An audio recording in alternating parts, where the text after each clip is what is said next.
إن الحمد لله نحمده ونستعينه ونستغفره ونعوذ بالله من شرور أنفسنا ومن سيئات أعمالنا. من يهده الله فلا مضل له ومن يضلل فلا هادي له، وأشهد أن لا إله إلا الله وحده لا شريك له، وأشهد أن محمدا عبده ورسوله. أما بعد، فإن أصدق الحديث كلام الله عز وجل، وخير الهدي هدي محمد صلى الله عليه وسلم، وشر الأمور محدثاتها، وكل محدثة بدعة، وكل بدعة ضلالة، وكل ضلالة في النار. معاشر الأحبة الأفاضل، أسأل الله الكريم رب العرش العظيم أن يجعلنا جميعا مباركين أينما كنا، كما نسأل سبحانه وتعالى أن يوفقنا جميعا للعلم النافع والعمل الصالح. وأسأل الله تبارك وتعالى أن يبارك في إخواننا القائمين على هذه الدار، دار الحديث بمدينة الدار البيضاء، وأن يجعل ما يقدمون في ميزان حسناتهم. ونسأل الله تبارك وتعالى أن يحفظ علينا أمننا في هذه المملكة، وأن يحرسها راع ورعية، وأن يجعل كيد الأعداء في نحورهم، وأن يجعل تدبيرهم تدميرا عليهم، وأن لا يمكن لأهل السوء والفساد. إن ربنا لسميع الدعاء. معاشر الأحبة الأفاضل، هذا الموضوع موضوع شائك، وهو موضوع الساعة، ألا وهو منصات ووسائل التواصل الاجتماعي، فهي سلاح ذو حدين، تستعمل في نشر الخير والفضيلة، أو توجه لما أنشئت له أصلا، وهو نشر الرذيلة والفتنة. والذين اخترعوا هذه الوسائل ما قصدوا أولا خدمة البشرية، وإنما غرضهم الأول تحقيق الأرباح عبر كثرة المشاهدات وكثرة من يستعمل هذه الوسائل. وقد ركزوا في أول الأمر على تصميم ما يسمى بلغة العصر بالخوارزميات، التي تبقي المستخدم لهذه الوسائل أطول مدة في العالم الافتراضي، بعيدا عن عالمه الواقعي. فحدث في النشء الذي يرتاد هذه الوسائل وليس عنده المناعة العقدية والمناعة المنهجية والمناعة الأخلاقية، التي هي حائط صد أمام هذه التيارات التي أصبحت في هذه الأزمنة المتأخرة تدخل عليك في بيتك من غير استئذان، ولا تستطيع ردها، وهي كمائن يطرقك كمين بعد كمين. وما إن يتعب من هو في صف المواجهة الأولى حتى يأتي الذي يليه وهو على طريقه وأشد فتكا من الأول. فانهدى كم هائل من المعلومات ومن هذه الوسائل على جيل شبه أعزل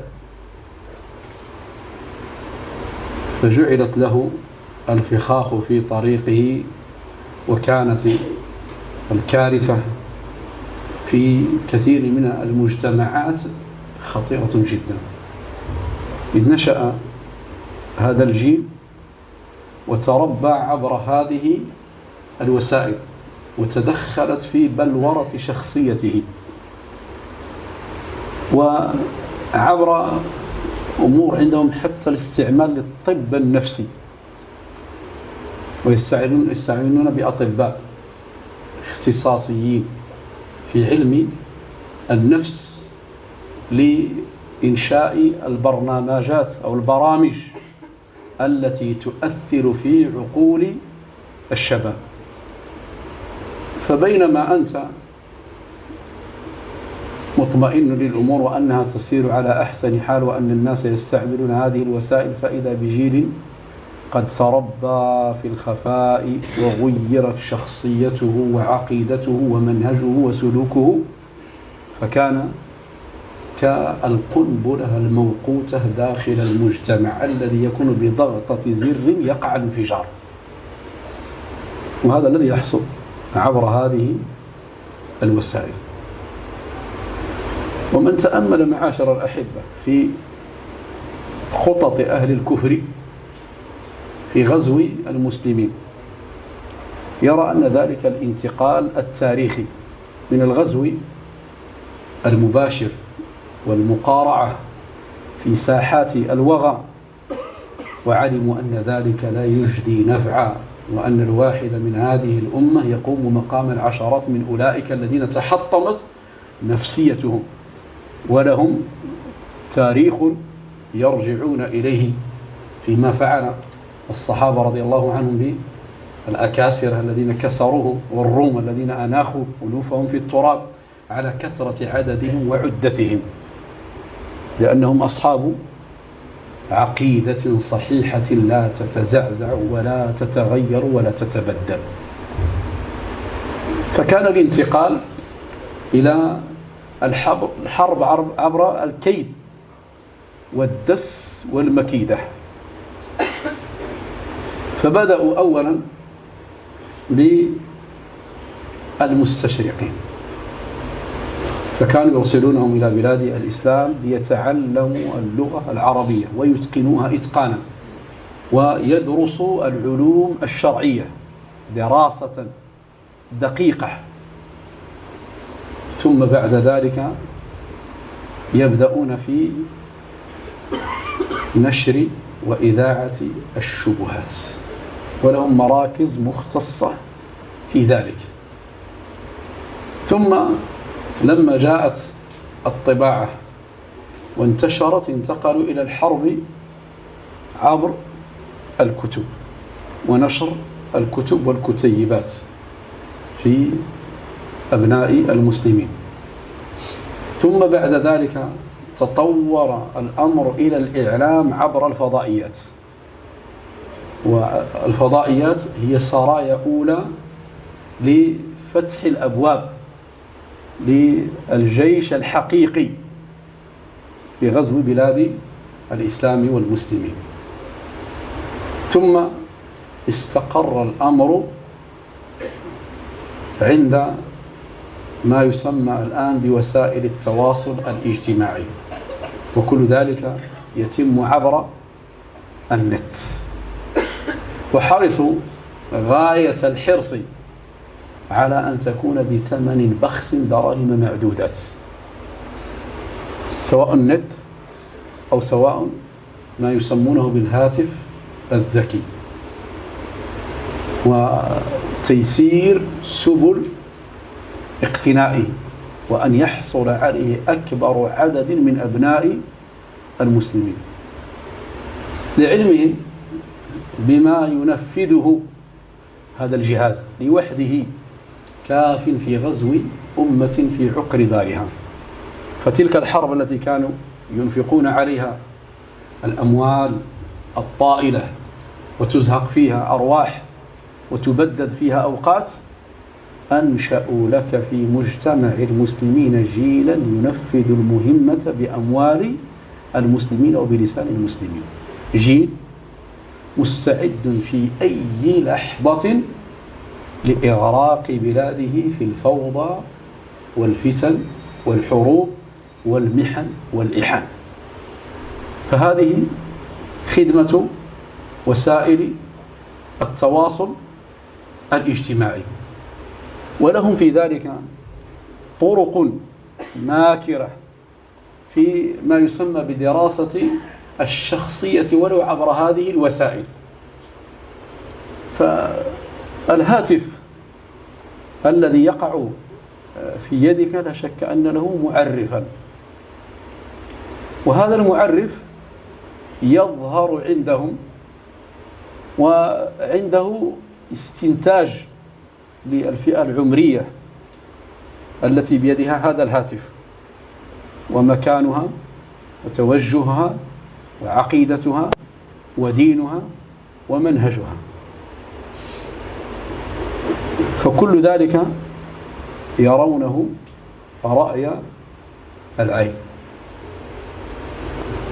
فالذي يدخل عبر هذه المنصات ربما يكون فضوليا في بدء أمره ولا غاية له في الانحراف، فيمدونه بأخرى ثم الثالثة ثم الرابعة، ولو كان سهما واحدا لاتقيته ولكنه ثان وثالث ورابع، وفي ذلك تأسيس للشبهة في قلبه. فأسست الشبهة في قلب ذلك النشء ثم غذيت وحرص على معاهدتها، يسمونه بلغة العصر بالجوتاجوت، النقط واحدة تلو الأخرى حتى تتجذر وتصير أصلا مستحكما في القلب يصعب اجتثاثه. وهم يعلمون إلى أي مدى وإلى أي مستوى وصلوا في التغرير بأبناء المسلمين، وعندهم قاعدة البيانات التي تبين لهم كم عدد المستجيبين لمخططاتهم، وذلك يكون تقديريا. ويعلمون ما يسمون عندهم بفقه المراحل في التعامل مع هذه الأجيال، ومتى تحين وتأتي الفرصة لإخراج هؤلاء من العالم الافتراضي إلى العالم الواقعي، لأنهم يهيئونهم. واستقطبوهم عبر ألعاب إلكترونية، وهذه الألعاب الإلكترونية أول ما تبدأ تربي فيه شخصية وهمية، وأنه شخص لا يهاب أحدا ولا يخاف أحدا ولا يستطيع أحد أن يعترض طريقه، وأنه مستعد لمجابهة كل واحد، وأن الناس عنده أمامه كشخص واحد. فلذلك ترى منهم ذلك الاندفاع بهذا الشكل وهذه الجرأة التي عندهم، فإنها ما جاءت من فراغ، وإنما جاءت عبر الخدمة لسنوات عديدة. ثم بعد ذلك يأتي دور التنفيذ. فهذه الخوارزميات التي تراقب سلوك المستخدم وتثير وتنشر له المحتوى الذي يثير تفاعلهم، فيستعملونه أو يستعملونه معه يوما بعد يوم وشيئا بعد شيء، ويراقبون الإعجاب والمشاركة والتعليق والمحتوى المتشابه أو المشابه. إلى ماذا يميل إعجابه؟ وهذه قواعد إبليس، كما ذكر الواحد منهم الإمام ابن القيم أنه يشم قلب ابن آدم لينظر إلى أي جهة يتجه، فإن كان إلى غلو أمده بالغلو، وإن كان إلى جفاء وتفريط سهل له وهون عليه، فالمهم أنه لا يخطئه. فكان هذا التفاعل وهذه المشاركة والتعليق والمحتوى أو المحتوى المتشابه كل ذلك لأجل الدراسة الحقيقية للشخصية، ثم بعد ذلك للنظر كيف نتعامل معه. ثم بعد ذلك لما جمعنا انطباعا وفهما ومعرفة لشخصيته، نحتاج الآن إلى الانتقال لتحريك عاطفته. كيف نجيش هذه العاطفة؟ فكان تجيش هذه العاطفة بما يسمى عندهم التضخيم الإعلامي، وهو الأكثر إثارة إما للغضب أو للخوف أو للنعرات الطائفية أو الانقسام الداخلي. وتأملوا في هذه الأيام بالضبط، نسأل الله تبارك وتعالى أن يحفظ بلدنا راع ورعية التي تشاهدون ويصلكم عبر هذه التواصل ووسائل التواصل ما فعله بعض المغرر بهم.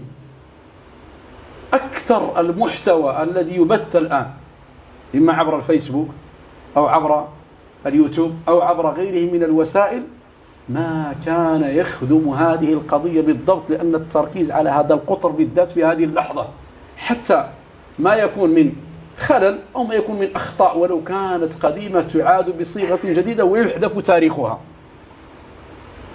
يحذف تاريخها، وهي مرت لمدة سنوات، حتى أن المستوى أو في التصوير رديء جدا، يعني لا يناسب الوسائل الموجودة في هذه العصر. من أجل ماذا؟ لأجل أن هؤلاء يحتاجون إلى من يمدهم بكثرة المادة حتى لا تهدأ العاطفة. إن المحرك لهم، المحرك للعاطفة الجياشة، إما للغضب وإما للعاطفة أو للنعرة الطائفية، لإحداث ما يسمى بالانقسام الداخلي. فهذا الانقسام الداخلي الذي يحدث في البلد الواحد صار عندهم ترقب حتى لتقسيم المدن، من وافقنا ومن لم يوافقنا. فالذي وفق للهدوء والروية ومعالجة الأمور بالتي هي أحسن وصفة بالخيانة، والذي صار معهم في مسلكهم الوخيم عدوه من الشجعان ومن الأبطال ومن المقدمين وغيرها من أوصاف التبجيل عليه، حتى يستمر عياذا بالله في غيه وفي ضلاله. فيصبح في هذه الفتن ما يسمى بوقود الفتن والغضب الأخلاقي الذي تنتج عن هذه السلوكيات وتغذية هذه العقول بهذه المواد عبر وسائل التواصل الاجتماعي. ثم بعد ذلك الاعتماد على نشر الأخبار الكاذبة، وعلى أن تنشر في أسرع وقت لأنها أكثر إثارة للصدمة، وهم يعتمدون في هذه الصدمة لأنهم هيئوا هذا الجيل إلى أن يكون جيلا معزولا عن التثبت والتريث، بل عنده سرعة ردة الفعل، يحتاج إلى سرعة ردة الفعل في اللحظة وفي الآن. وهذه ردة الفعل تكون مبنية على مقدمة خاطئة أو كلام مكذوب أو خبر لا علاقة له بالواقع أو ربما وقع في بلد آخر، فتستغل هذه الصدمة التي تحدث لهؤلاء الشباب حتى تكون ردة الفعل.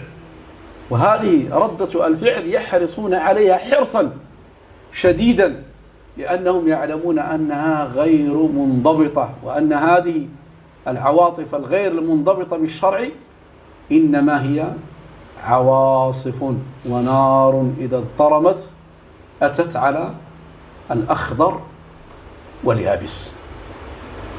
فهيئ جيل من أبناء المسلمين في العالم الافتراضي وعزلوه عن واقعه، فلما عزل عن الواقع عمد كثير منهم إلى أن تربى على شخصية خدمت له في الخفاء، وهي شخصيته الحقيقية، ويعلم أنه إذا خرج إلى العالم الواقعي واقعه الذي يعيشه فإن الناس لا يقبلون أفكاره التي تربى عليها، فتكون عنده شخصية وهمية وشخصية حقيقية.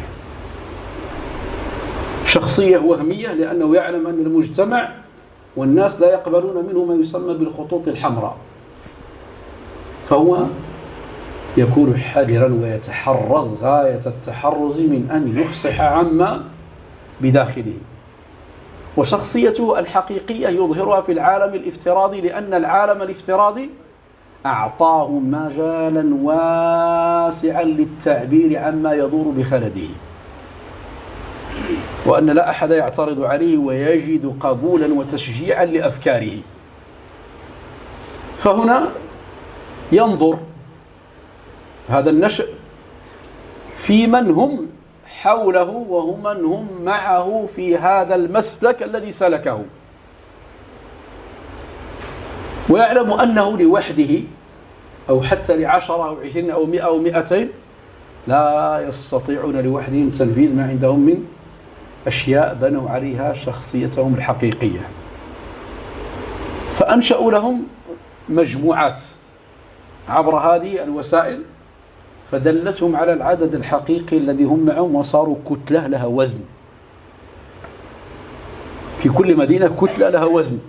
وهؤلاء لما تربوا هذه التربية وكان الاجتهاد عليهم في تغيير شخصيتهم، علم أنهم أكثر استجابة لما يملى عليهم، وأنهم في لحظة من اللحظات إذا وجه لهم الخطاب عبر رسالة جماعية فتكون الاستجابة الجماعية.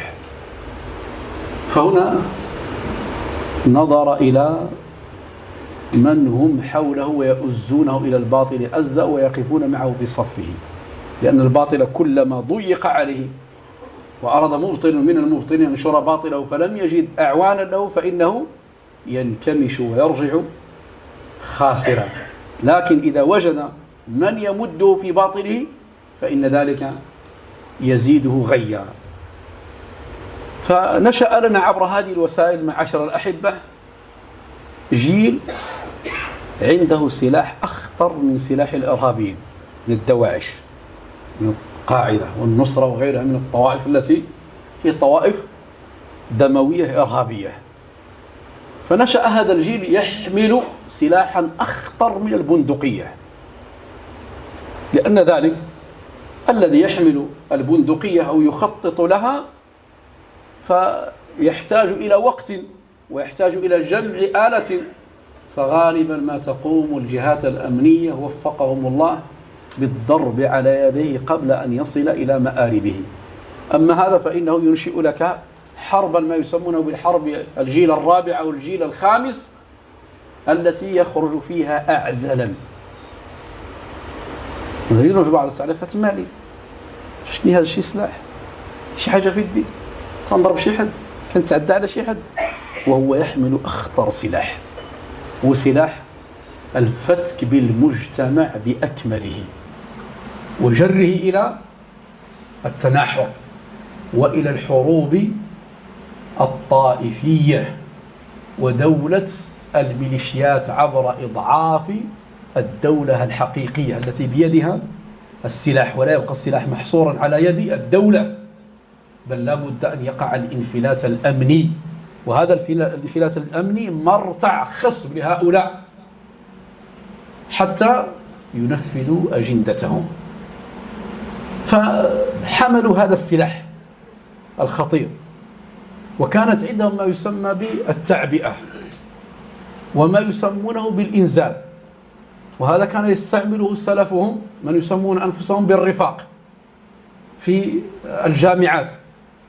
مخطط عندهم ما يسمى بالإنزال. اليوم عندنا إنزال في الجامعة الفلانية لنظهر ذلك الضغط والعدد الهائل والكم الهائل من الناس الذين هم معنا حتى ينتبه إلى مطالبنا أو يؤخذ بما نراه ويعمل بما نقوله. فكانت التعبئة وكانت التهيئة لما يسمونه بيوم الإنزال، وهذا عند الرفاق. وعند الطوائف المنحرفة كما عند الياسينيين يوم القومة، يوم القومة، اليوم الذي يقومون ويخرجون فيه خروجا واحدا نزولا إلى الميدان.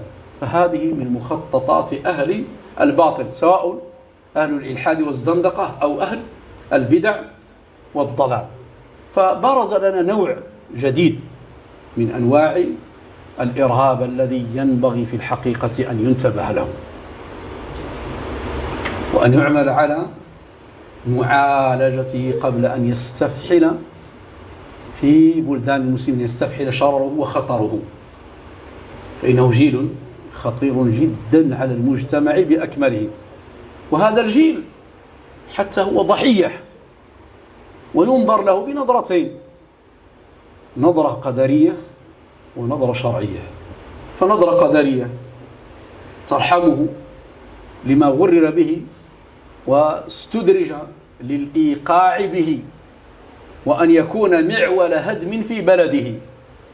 ونظرة شرعية أن يتعامل معه بحسب مخالفته. فمنهم من يحتاج إلى إعادة النظر في تربيته، ومنهم من يحتاج إلى الأخذ على يديه. والناس أو هؤلاء كل بحسبه، والحاصل أنه يجمعهم انحراف عقدي منهجي سلوكي أخلاقي عبر هذه الوسائل التي أمدتهم بهذه المادة. وصارت وسائل التواصل عند بعض الشباب في هذه الأزمان ملاذا آمنا للتستر والخفاء، أنه عنده ما يسمى بالحساب الخاص، ويزيدونه: نحن نحافظ على خصوصيتك. ما معنى نحافظ على خصوصيتك؟ تعامل مع من تشاء، وقل ما تشاء، وخطط لما تشاء، ونحن نضمن لك أن لا يطلع أحد على ما تفعله. يسمونه بالخصوصية والبعد عن الأنظار، واستغلوا ما يسمى بالفراغ المعرفي الصحيح. فتجد عند بعضهم معلومات وأشياء غير صحيحة وغير منضبطة، فكان الاستدراج لهؤلاء سهلا لأنه جيل أعزل. وهذه من قواعد شياطين الجن وشياطين الإنس أن يعزلوا الشباب عن العلم الشرعي، عن طلب العلم الشرعي وعن معرفة دينه. إن الذين يمنعون الناس من التعلم، كما ذكر الإمام ابن القيم رحمه الله تعالى، هم نواب إبليس في الأرض. وأول مداخل إبليس على بني آدم وعلى الإنسان أن يحول بينه وبين العلم والإيمان، أن يحول بينه وبين العلم والإيمان. فكانت هذه البيئة الخصبة التي تغذي هذه الأفكار وتعطيهم مجالا فسيحا لنشر أفكارهم ونشر معتقدهم ومعتقداتهم. فجاءت هذه الوسائل التي هي بين أيدي الشباب في هذه الأزمان، ومن أخطرها عليهم الفيسبوك الذي يحرض هؤلاء الشباب على بلدانهم وعلى رجال أمنهم وعلى ولاة أمورهم تحريضا عاما، وكل ذلك مخطط له بأجندة خفية خطيرة جدا. والواجب معاشر الأحبة أن نرفع درجة اليقظة أولا في أنفسنا. فاجعل لنفسك حديث النبي صلى الله عليه وسلم: ويحك لا تفتحه إنك إن تفتحه تلجه. ويحك لا تفتحه فإنك إن تفتحه تلجه. التقليل من هذه الوسائل بقدر الإمكان، وألا تستعمل إلا للحاجة أو للضرورة، وأن نرجع إلى الأصل، إلى القراءة في الكتب والجلوس في مجالس العلم ومجالس التعلم. بالنسبة لأبنائنا راه إخوة حجم الكارثة خطير جدا. ما كنتكلمش على كثير من العوام. راه الآن ناقوس الخطر يدق في بيوت الصالحين.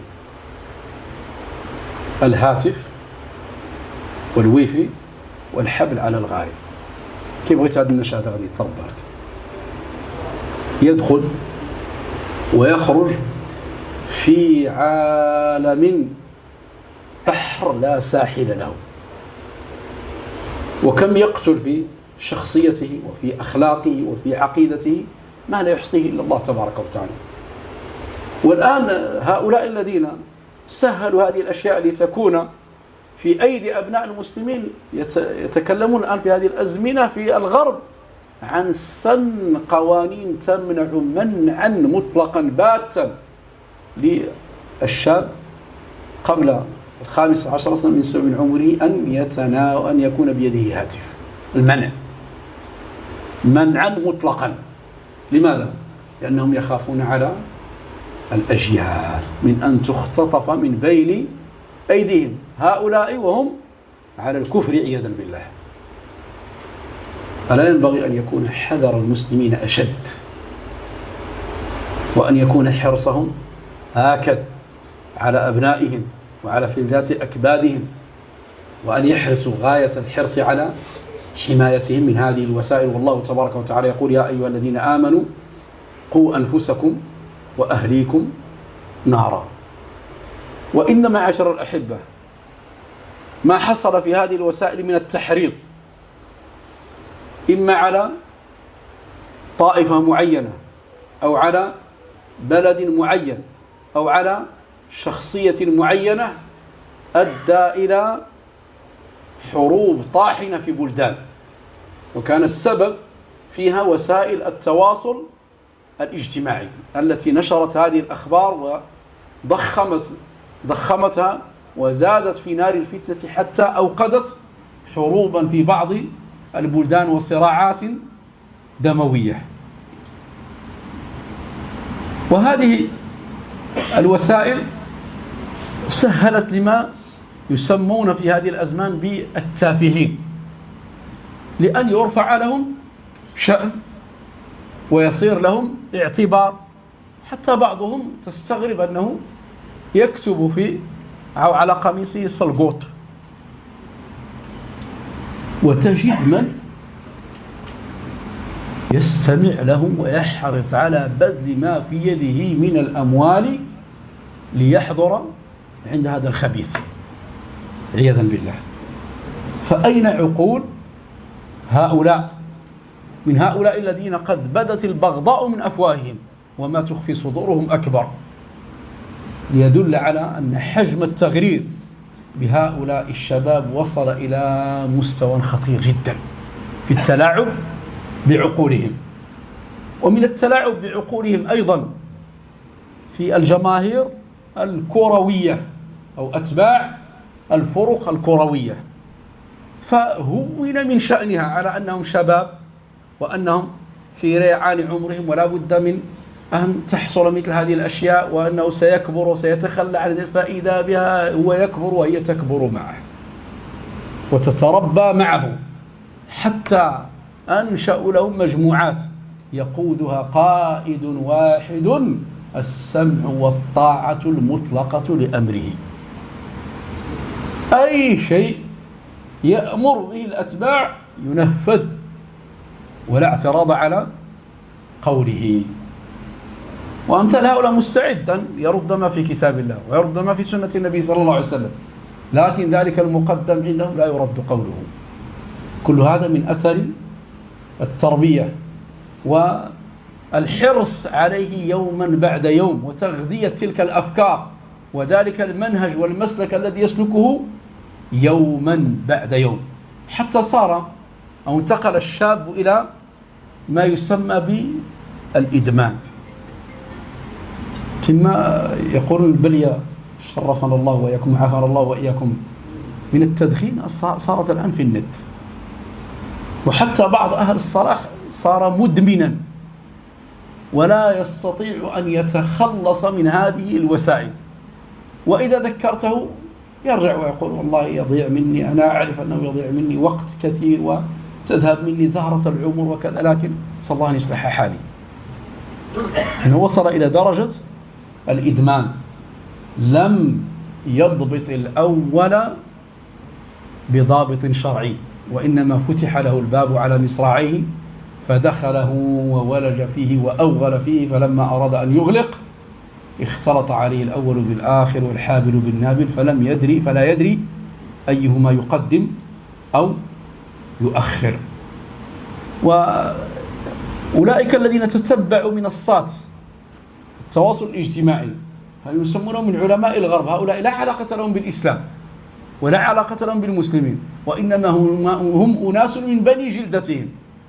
قالوا إن هذه الوسائل صممت باستخدام علم النفس السلوكي الذي يعزل النشء عن واقعه الحقيقي إلى العالم الافتراضي، ما يعيش واقعه.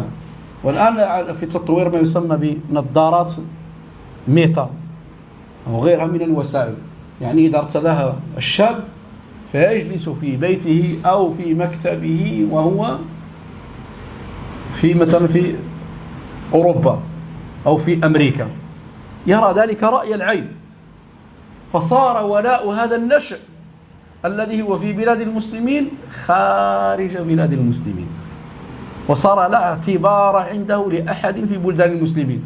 لماذا؟ لأنه يرى أن هؤلاء المسلمين بما غذي به من الأفكار شعوب متخلفة ومتطاحنة وليست من شعوب الرقي والازدهار، والشعوب المعظمة عنده هي الشعوب الغربية، فلذلك يعيش في ولاء لهذه الشعوب أو لتلك البلدان، ويحتقر بلده غاية الاحتقار. وإذا وصل النشء إلى أن يحتقر بلده، أي خير يرجى فيه لبلده؟ فإذا وقعت الفتن فلا تأمن أن يكون من أول القائمين في صفوف التشغيب والتكسير والهدم وأخذ الممتلكات والسطو على الأبناك وعلى الصيدليات وعلى كل المحلات التي بأيدي الناس، بل حتى محلات التجار الصغار ما سلمت من أمثال هؤلاء. كل هذا ناتج عن ذلك السلوك الذي يحمله أنه يحتاج إلى علاج، فإنه يعيش في عالم افتراضي. فتغيرت طريقة التفكير عند كثير من أبناء المسلمين، وضعف وأضعفوا القدرة على الصبر. لما تأتي مثلا نتكلم بعض الشباب الآن عن أحاديث السمع والطاعة والصبر على الولاة ولزوم الجماعة والاعتصام، بعضهم يقول لك اش كتخرف، اش كتخربق، واش بقى هذا الجيل هذا الوقت وقت هذه الأشياء. كل هذا من آثار هذه الوسائل، أنها أنشأت منه جيلا وأوهمته. الآن خرج تقرير من بلاد الكفر خصوصا من فرنسا على أن جيل ما يسمونه بزيد يتوقع أن يكون من أغنى الأجيال، وهذه مسمار أو آخر مسمار في نعشه، يعني ما بينك وبين الثراء والرقي والازدهار إلا أن تتخلص من هؤلاء الذين هم أمامك. دولتك، وطنك، ولاة أمرك، رجال الأمن، تخلص من هؤلاء، ثم نعدك ونمنيك أنك تكون من أغنى الناس. ومثل هذه الأشياء يتلقفونها بينهم كأنها عياذا بالله وحي منزل من السماء فينشرونها فيما بينهم. وهذا كله من مخططات أعداء الإسلام إذا رأوا أن الله تبارك وتعالى وفق المسلمين لاحتواء هذه الأزمات، وأنهم تعاملوا معها بنوع من الحكمة والروية، فبدأت نارها تخمد فإذا بهم يمدونهم بمثل هؤلاء: ما بقي لكم إلا صبر ساعة فاصبروا وصابروا ورابطوا، كما قال لهم العمري: ما تضعفوش، زيدوا نشطوا، لا تضعفوا، فقد اقتربتم من تحقيق مرادكم ومن تحقيق أهدافكم. ومما يندى له الجبل أن بعض هؤلاء المتصدرين للشأن الدعوي قد اندرج في هذا السلك حتى هو، ويستخدم كمطية لتنفيذ مخططات الأعداء. نسأل الله السلامة والعافية. فهذه الوسائل معاشر الأحبة. السؤال الذي يطرح الآن: المسؤولية ملقاة على عاتق من؟ وكيف وصل الأمر بهؤلاء الشباب أو وصلوا إلى هذه المرحلة الخطيرة جدا؟ وكيف خرجوا من العالم الافتراضي بما يحملونه من إيديولوجيات إلى العالم الواقعي لتنفيذ ذلك الذي يعتقدونه؟ فأول تلكم المسؤولية تقع على الآباء ابتداء، مسؤولية الآباء. ويدق ناقوس الخطر في البيوت، فإنها المدرسة الأولى. هذاك التساهل ديالك الأم: يا أختي في بيتك، ونسكت الولد بالتليفون: سير شد ذاك القنت وسكت عليا وهنيني، أنت اللي ألقيتيه في اليم مكتوفا وقلت له: إياك أن تبتل بالماء. فعلينا أن نتحمل هؤلاء الأبناء، فإنهم أمانة في أعناقنا، وسنسأل عنهم بين يدي الله تبارك وتعالى. النبي صلى الله عليه وسلم يقول: أيما عبد يسترعيه الله رعية ثم يموت يوم يموت وهو غاش لرعيته إلا حرم الله عليه الجنة.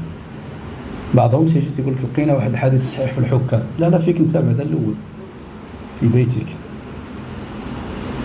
فهل أنت سالم أو ناج منها؟ النبي صلى الله عليه وسلم يقول: والرجل راع في بيته ومسؤول عن رعيته، والمرأة راعية في بيت زوجها ومسؤولة عن رعيتها. والله عز وجل يقول: يا أيها الذين آمنوا قوا أنفسكم وأهليكم نارا. يعني استعمال كلمة الوقاية: قوا أنفسكم، ابدأ بنفسك ثم بأهلك. الوقاية من النار، علموهم طرق الوقاية من النار، أدبوهم وعلموهم. نحتاج يا إخوة في بيوتنا الآن إلى أن نجلس مع أبنائنا، نتعلم معهم كتاب الله تبارك وتعالى، ونتعلم معهم سنة النبي صلى الله عليه وسلم، نفتح معهم نقاشات في مثل هذه المواضيع، حتى نعرف إذا دخل عليهم شيء من هذه الأفكار كيف نعالجه في بدو أمره. فهذه الوسائل ولدت بين الآباء والأبناء جدارا ألغى الحوار. صافي كل واحد عايش حياته في البيت الواحد، وكلها في زاويته وفي ركنه، سادر مع خلطته ومع رفقته. وحتى إذا جمعهم الأكل فيد تأكل والأخرى تتصفح، ما هناك فرصة ولا وقت لحتى أن نتكلم أو نتحدث في بعض الأمور الخاصة التي تخصنا. الواجب معاشر الأحبة أن يعاد النظر في تعاملنا نحن الآباء أولا عبر هذه الوسائل. أن هؤلاء الأبناء لو تربوا في بيتك وما يرون فيك انكبابا على هذه الوسائل فإنهم يأخذون طريقتك. وهو ينشأ ناشئة الفتيان فينا على ما علمه في الصغر أبوه، على الذي علمته وعلى الذي ربيته عليه فإنه ينشأ عليه. الآن إذا وقع الخلل ووقع التفريط فليكن العلاج الفوري. وبماذا يبدأ العلاج الفوري؟ بعض الناس يقول لك كي ندير نعالج، وينسى مسألة مهمة، أن يتوب هو في نفسه إلى الله تبارك وتعالى من تقصيره وتفريطه. كينساهد القضية هذه وكيولي، لأن النفس دائما تريد أن تحمل المسؤولية للآخر إلا من رحم الله، تريد أن تتملص وتتخلص بالمسؤولية. لكن العلاج الحقيقي أن تبدأ أستغفر الله وأتوب إليه. أولا تنجو أنت أولا عند الله تبارك وتعالى، فإنك تبت إلى الله تبارك وتعالى، وإذا أخذت بالأسباب الشرعية منها أولا في علاج نفسك أعانك الله على غيرك. أنا بعضهم يريد أن يلقي المسؤولية على الآخر وينسى نفسه، وهو السبب، وهو الذي أمدهم في غيهم، وهو الذي فتح لهم الباب، وهو الذي مكن لهم هذه الوسائل، وهو الذي اشتراها بماله، وهو الذي مهد، وكل ذلك جاء من عنده ثم أراد أن يحملهم المسؤولية، وهذا لا يستقيم. فالمسؤولية أولا على الآباء، وإعادة النظر معاشر الأحبة في البيوت، وأن تطرح هذه الأسئلة قبل الزواج وفي الزواج وأثناء الزواج وفي كل مراحل الحياة. لماذا ربطت هذه العلاقة يعني الزوجية بين رجل وامرأة؟ فيكون الأساس في تأسيس هذه البيوت أن تؤسس على تقوى من الله ورضوان، لأن أي شيء يرجع في أساسه إلى تقوى من الله تبارك وتعالى ورضوان يعلو بنيانه، كما قالوا ذكر ذلك ابن القيم رحمه الله تعالى: من أراد علو بنيانه فعليه بإحكام أساسه وإتقانه. إحكام أساسه وإتقانه. البيت المدرسة الأولى للتربية والتعليم هو البيت. الله تبارك وتعالى: أفمن أسس بنيانه على تقوى من الله ورضوان خير ممن أسس بنيانه على شفا جرف نهر فانهار به في نار جهنم والله لا يهدي القوم الظالمين. ويقول الله تبارك وتعالى: واجعلوا بيوتكم قبلة وأقيموا الصلاة. واجعلوا بيوتكم قبلة. كيف اجعلوا بيوتكم قبلة؟ فكما أنكم تعظمون القبلة والمساجد، وما نرى وما سمعنا عن أحد أنه يتسفه في المساجد إلا نادرا، فغالبا يأتون المساجد يأتون بهدوء وبسكينة لأداء العبادة، ويحرص على أن لا يشوش على غيره وأن ينضبط ما دام في بيت الله تبارك وتعالى. هذا حاصل. فالله عز وجل نبهنا عما نفعله في هذه المساجد ببيوتنا التي هي محل التساهل. لماذا هي محل التساهل؟ لأن البيوت تسقط فيها الكلفة، كيش معنا البراني، تظهر لنا الأخلاق الحقيقية. رحمك الله، كلمة تخبع كما يقولون. فلا تبقى إلا المعادن والأخلاق الحقيقية الأصيلة. فلذلك النبي صلى الله عليه وسلم وتأمل دائما في أحاديثه: خيركم خيركم لأهله. شو يقولوا عليك برا ظريف وزوين وتخصن لحد لا خليك من ذاك الشيء. خيركم خيركم لأهله. ايش كيقولوا فيك؟ أقرب الناس إليك. خيركم خيركم لأهله. فهذه البيوت ينبغي أن يعتنى بها من جهة الأساس. وإذا كان أعداء الإسلام معاشر الأحبة قد مكنوا لنا هذه الوسائل ويسروا الوصول إليها، وفي بعض الأحيان تكون مجانية، والثمن هو أنت وابنك، وهي أغلى من الأموال الطائلة إذا تمكنوا لك من جيل في مجتمعك يصير سيقة لأجندتهم وجندا من جنودهم يستعمل متى شاءوا ويخرجونهم من بيوتهم إلى الميادين متى شاءوا. فهذه ثمرة عندهم لو أنفقوا عليها ما أنفقوا ما استطاعوا أن يصلوا إليها، فاستطاعوا عبر هذه الوسائل أن يتسللوا إلى بيوت المسلمين وإخراج أبنائهم من هذه البيوت لتكون على مناهجهم وعلى طريقتهم. وهذه الوسائل تحرص على ما يسمونه إضفاء على نفسها شفافية محايدة، تقف من نفس المسافة مع الجميع، كل ذلك، ولكنها في حقيقتها صهيونية. فإن هذه الوسائل الآن لا تتعرض للإرهاب الصهيوني على إخواننا في فلسطين، نسأل الله تبارك وتعالى أن ينتقم منهم، لا تتعرض لها مطلقا. يدل على أن اليد التي تسيرها يد واحدة، يد خبيثة تسعى لنشر الفساد في الأرض وتسعى للعلو والفساد في الأرض. فعلى أهل الإسلام أن يتيقظوا. فهنا لما وصف هذا الداء فلا بد إذا أردنا أن نتصدى له أن ندل أولا أنفسنا وإخواننا على الدواء.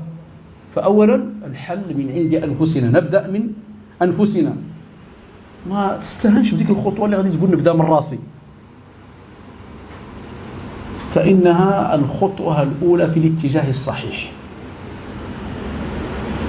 وإن شاء الله سيسير على خطاك أناس يسلكون نفس المسلك ويقتدون بك في مسلكك، ثم هكذا يرجع الخير الأقرب فالأقرب، وننشر بين الناس التجارب الناجحة في هذا الباب. هناك تجارب ناجحة، لأنه كما قيل إذا أردت أن تطاع فأمر بما يستطاع. لا مش تتخلى على الهاتف كليا، ما يمكن لك من الناس أن يتخلى كليا عبر هذه الوسائل، لكن ليكون عندك رؤية في التقليل من هذه الوسائل شيئا فشيئا إلى أن تصل إلى ذلك الذي أردته، حتى أنها تصير كالمنديل لا يستعمل إلا في وقت الحاجة، تستعمل في وقت الحاجة. فلا بد من تعزيز معاشر الأحبة التربية، ولا بد أن تكون هذه التربية تربية فيها نوع من الصرامة، ونوع من تحمل المسؤولية، ونوع من الانضباط، فيها.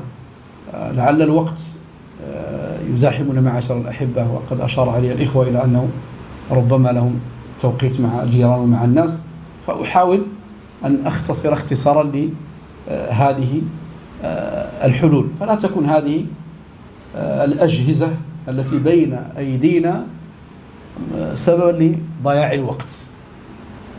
وإذا أردنا ما ذكر بعضهم أن نضبط الأمور، نرجع إلى ضبط الأمور على الصلوات الخمس، وهذا كان منهجا من رآه في كثير من العلماء كان يوظفه في حياته، نظم حياته على حسب الصلوات الخمس. أرجعوا إلى ترجمة بقي بن مخلد رحمه الله تعالى في الأندلس، كيف كانت حياته في يومه وفي ليلته، ترتيب على الصلاة. وابن حجر وغيره من العلماء كان عندهم ترتيب على حسب الصلوات، فما بين هذه الصلاة إلى هذه الصلاة خصصه إما للعلم أو للمراجعة، وهذه خصصها للمذاكرة، وهذه خصصها للكتابة، وهذه خصصها لزيارة الأقارب، وهذا الوقت جعله لأهله يجلس معهم. فكان عندهم يسيرون على نظام في حياتهم. السلف ما كانوش عشوائيين الإخوة أبدا. ومن الأمثلة المتأخرة العلامة الألباني رحمه الله تعالى، هذا من المتأخرين. اقرأ شيء في ترجمته كيف كان هذا الرجل رحمه الله تعالى، كان ظنينا بخيلا بوقته ويحرص عليه غاية الحرص، فلذلك نفع الله تبارك وتعالى به الإسلام والمسلمين، فخلف إرثا في خدمة سنة النبي صلى الله عليه وسلم. هذا هو التجديد الحقيقي، خلينا نضرب الكلام الفارغ. هذا هو التجديد الحقيقي، خدمة القديم، لا ضرب القديم كما يفعله بعض الذين يحسبون على التجديد وما هم من أهل التجديد. فنحرص معاشر الأحبة على أن يكون استعمالنا لهذه الوسائل بوقت محدود، وعلى أن نحيي جانب الارتباط بالأصل الأصيل. الرجوع مثلا للكتابة اليومية، كتابة يومية، يكون تكتب في اليوم، القراءة اليومية، الاستماع لدرس يوميا، فهذا كله مما ينفرك ويبعدك عن هذه الوسائل شيئا فشيئا إلى أن تصل بإذن الله عز وجل إلى بغيتك. ولعل الحديث يطول بنا معاشر الأحبة في ذكر بعض الأسباب، وكما قيل حسبك بالقلادة ما أحاط بالعنق، وكل واحد منا معاشر الأحبة فهو مسؤول. قل الله تبارك وتعالى: بل الإنسان على نفسه بصيرة ولو ألقى معاذيره. خليك من هالشيء كله، أنت الذي تقف بين يدي الله فرضا، أنت الذي تسأل بين يدي الله عز وجل، وما يجاوب عليك حتى شي واحد. وقفوهم إنهم مسؤولون.